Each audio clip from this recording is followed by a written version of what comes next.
As criminals blaze trails into the heart of Cambodia's most remote mountains, little by little, the forest is being devoured from the inside out. And all to help satisfy the global demand for this little pill. We track their footsteps on a search and destroy mission.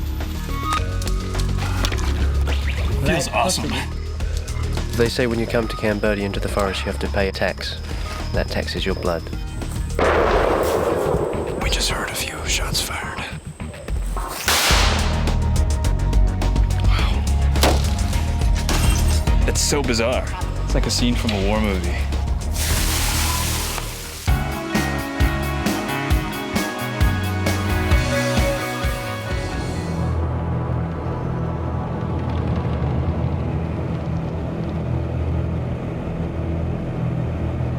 We're currently flying over the central Cardamom's protected forest. So what we're seeing is a huge continuous chain of evergreen forest here. This is the largest intact section of rainforest in Southeast Asia. This lush, virgin rainforest covers Cambodia's Cardamom Mountains, home to over a dozen endangered species of animals. The Cardamoms are located in a remote corner of the country, but in recent years, it's become more accessible and has started to attract those hungry for its untapped natural resources. Tim Wood is a conservationist who has been monitoring the area in recent years. He's concerned that this pristine habitat is increasingly under siege by poachers and those involved in illegal logging. He brought me to a storeroom filled with evidence. Pop it up, put a dart in, and then fire the weapon. It's a homemade weapon. Behind us, you can see snares that have been taken from the forest. These are snares that have been taken over the past 3 months. What we're seeing is people using these heavy-duty snares for catching big game that lives up in the mountains. This is known as the chainsaw room. There are over 130 confiscated chainsaws. These chainsaws have been taken from would-be loggers. Is there a worrying trend about both poaching and destruction of the forest trending upward? Certainly there is. It's all across Cambodia that we're seeing this very worrying trend. This surge of illegal forest activities is a relatively new phenomenon in the region. For decades, people stayed clear of the Cardamoms because of its reputation as one of the last strongholds of the Khmer Rouge, a genocidal regime responsible for killing a fifth of Cambodia's population. Once the Khmer Rouge were toppled from power, they retreated to areas near the country's western border, where they laid landmines across the Cardamoms. So people stayed out, and ironically, the forest thrived. But since the fighting stopped, the Cardamoms have gradually been rediscovered. And one tree in particular has drawn the attention of those looking to cash in on Cambodia's riches. The rare Maria Pro tree has a high concentration of a substance called saffron oil.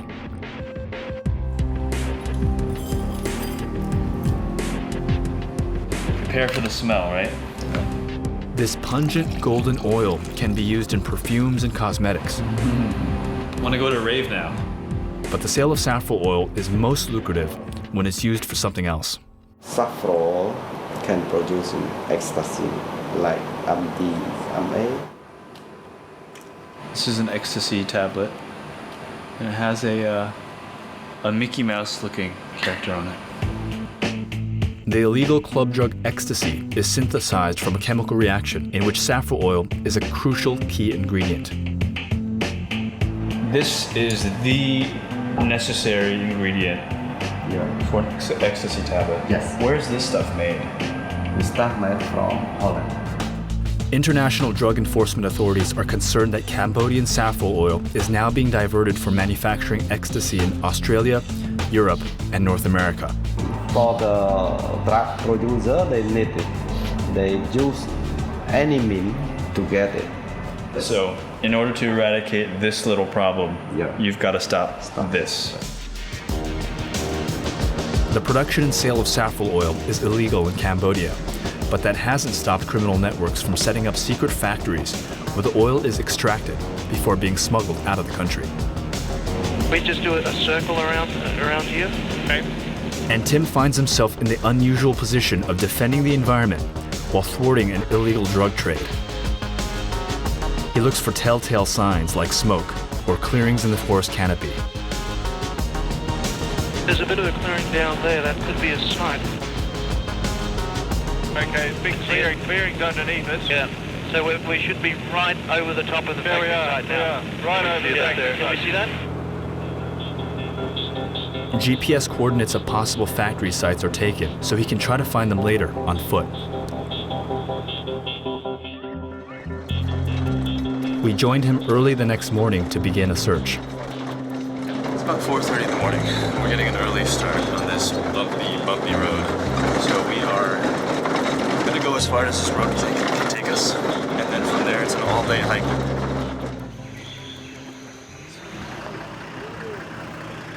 Tim patrols the cardamoms with a team of rangers from the Ministry of Environment. So we're going to cross over Otasok to the first factory site, and we're going to try and find access to these other sites. The rangers' backpacks are like half the size of ours. We don't do this very often, so we might have overpacked a little bit. All right, so our all-day hike begins, heading into this hot, steaming jungle.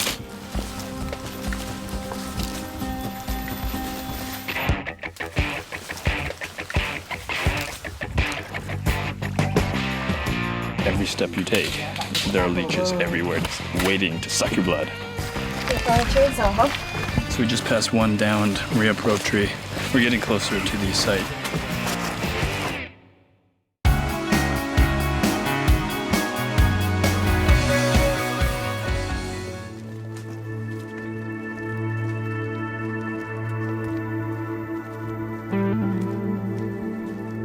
We trailed behind a dozen armed Cambodian forest rangers. Their mission, to find and shut down saffron oil factories hidden in an area 5 times the size of Los Angeles. Armed with GPS coordinates from an aerial survey and a sharp eye for spotting trails, Tim and his team head out into the woods for days at a stretch. This is the first site, right? That's the first site that we'll be going to. And then head west and try and pick up some tracks to try and get to these locations here. Okay.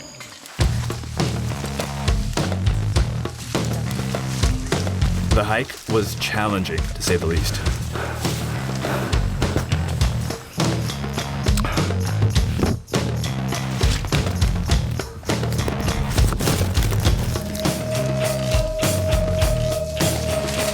Every step you take, there are leeches everywhere waiting to suck your blood. They say when you come to Cambodia into the forest, you have to pay a tax. And that tax is your blood.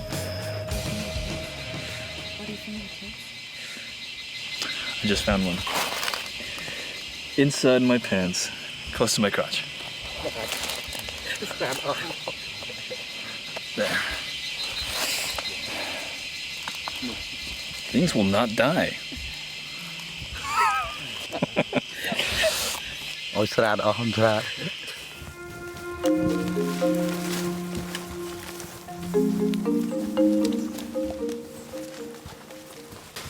No bridge. No bridge? Well, we walk in the water. Okay, good enough. Come on.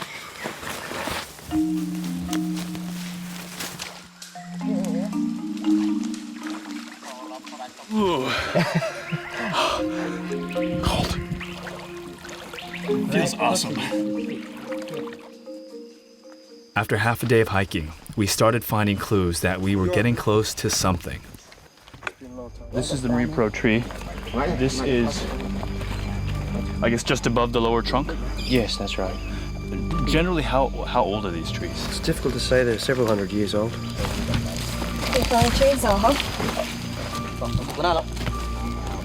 So we just passed one downed Riaprop tree, and we're getting closer to the site where the oil is being extracted. The gradual thinning of the forest was one sign a factory was close by. And then we came upon an area that had been utterly clear-cut.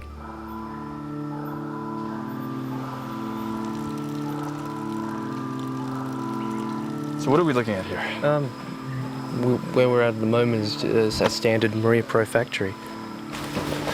These chips here. So this is very rich in saffron. Take that over to the pot, and then I use a steam distillation process to draw the oil. It's massive.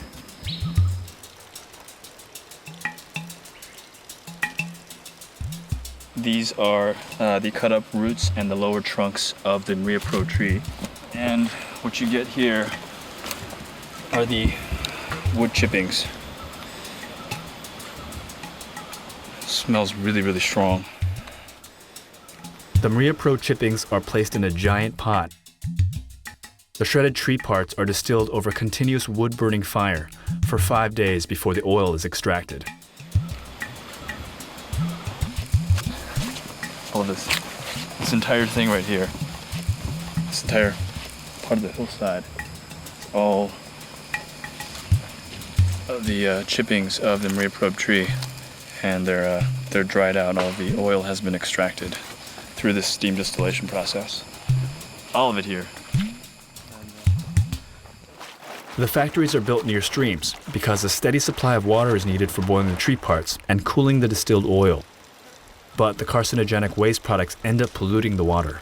To be able to run a factory like this, you need a huge amount of firewood. We can see over there that they've cut the Maria Pro timber, and also the firewood. That's going to cause a lot of erosion. How many Maria Pro trees does this represent? Certainly, they could be cutting, one ton per factory per day. Once the Maria Pro trees are exhausted, the site is abandoned like this one was, and the criminals penetrate deeper and deeper into the forest to start again. Opina? Sure. It's a spent casing of a bullet from an AK-47. Would indicate that some of these guys have weapons and they're using it. If these guys have weapons, that's troubling. We knew we were honing in on an active operation, but it was getting too dark to venture further, so we set up camp for the night. One of the rangers told us that we are going to sleep back here. It's like checking into a motel and getting your keys. They're making our home for us. They're making our bed for us.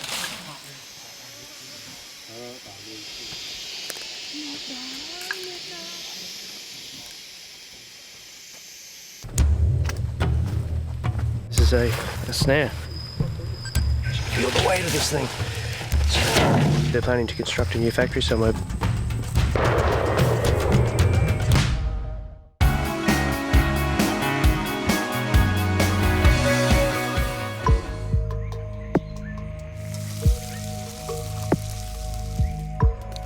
Sort of a light stew over rice. Really good. Where there's one factory, there's a safe bet you'll see other activities taking place nearby. After breakfast, we set out again.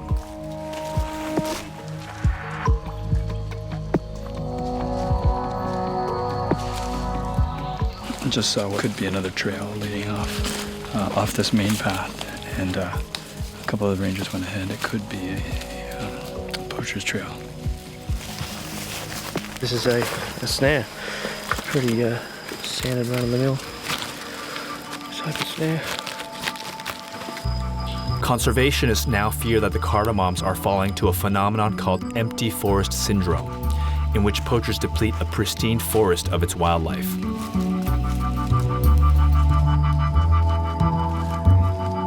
These trails that we've been following are not wilderness hike trails. These are trails that are left behind by the guys who were involved with running these factories. You know, they've got to move these massive logs and massive machinery, and so in the process, they sort of leave their footprints behind.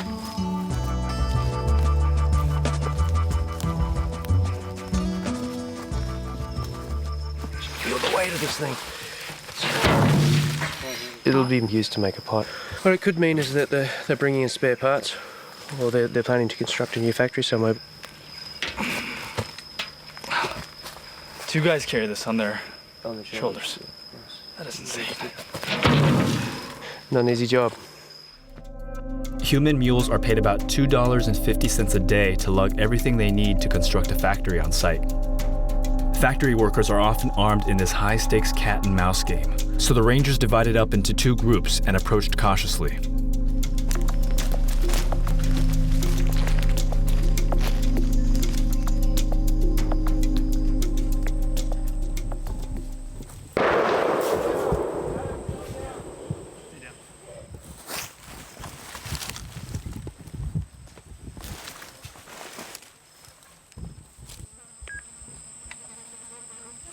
We just heard a few shots fired, so we're just gonna stay put and keep low to the ground till we hear otherwise.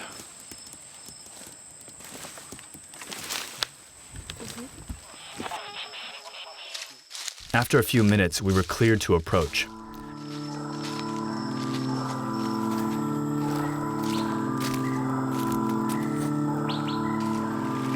The Rangers had discovered a site and opened fire on the criminals.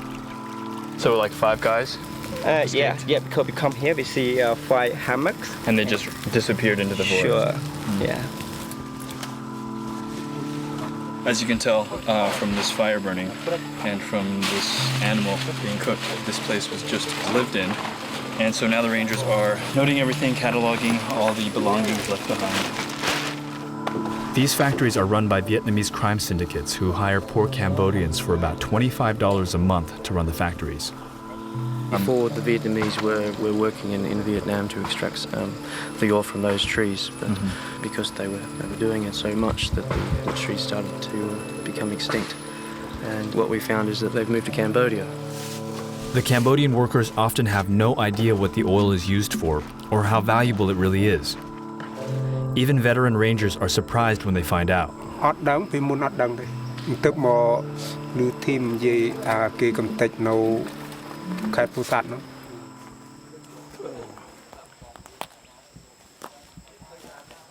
Enormous. I don't want it to start rolling.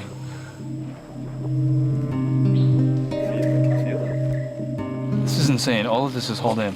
Yeah, exactly. Yeah, it's all in. So all of the work that goes into this, I mean, it wasn't easy for us even getting here with just our bags. We're talking about guys hauling in these gigantic implements and tools. Why? There's lots of money to be made, and because of that reason, we find these factories here. We have these little cancers occurring in the forest, which metastasize. But not only that, when they come here, they're associated in other illegal activity as well. As we saw before, they poach for wildlife, they pollute watercourses, and they cut other rainforest trees down too.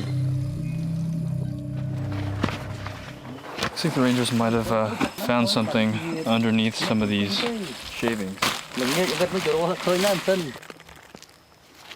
So some of the Rangers found the finished product here. This is the saf oil. This is all the concentrate that's extracted from these fragrant wood chippings.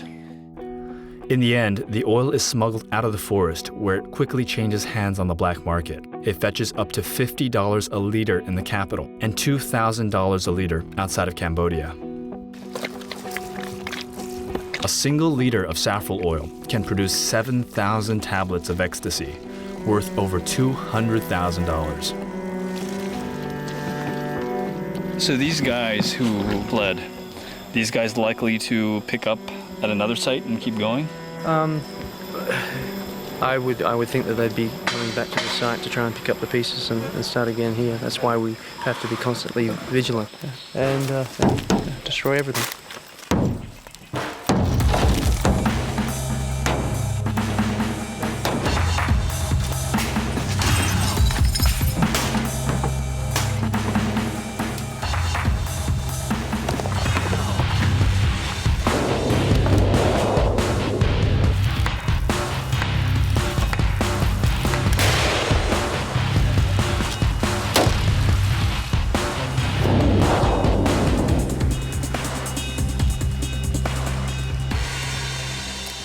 This has been a strange journey. It's like a scene from a war movie. Like you've stumbled into the jungle and you found the guerrilla camp and now you're destroying it.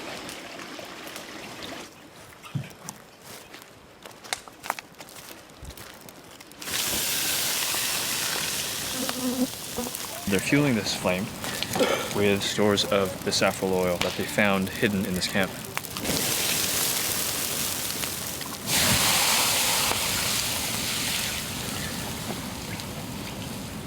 Something very ironic about all of this, but it is seen as a sort of a necessary measure to stamp out the production of this stuff. It's important to note that this activity of extracting the saffron oil has sort of radiating environmental effects, and this unfortunately has to be one of them.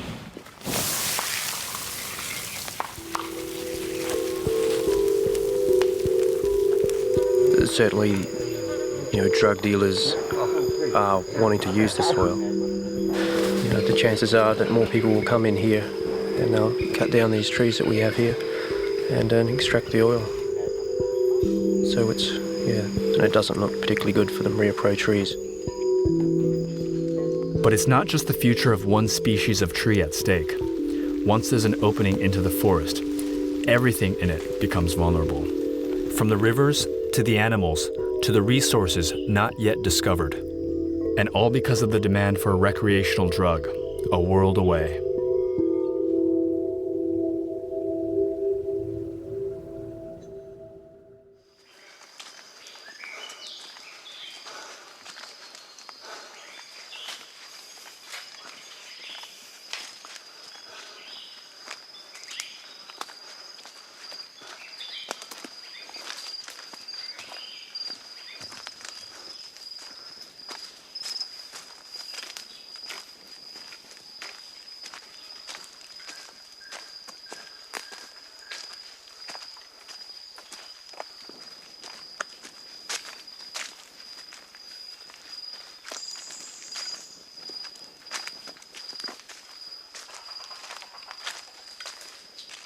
See more Vanguard Wednesdays at 10 p.m. on Current or online at current.com/Vanguard.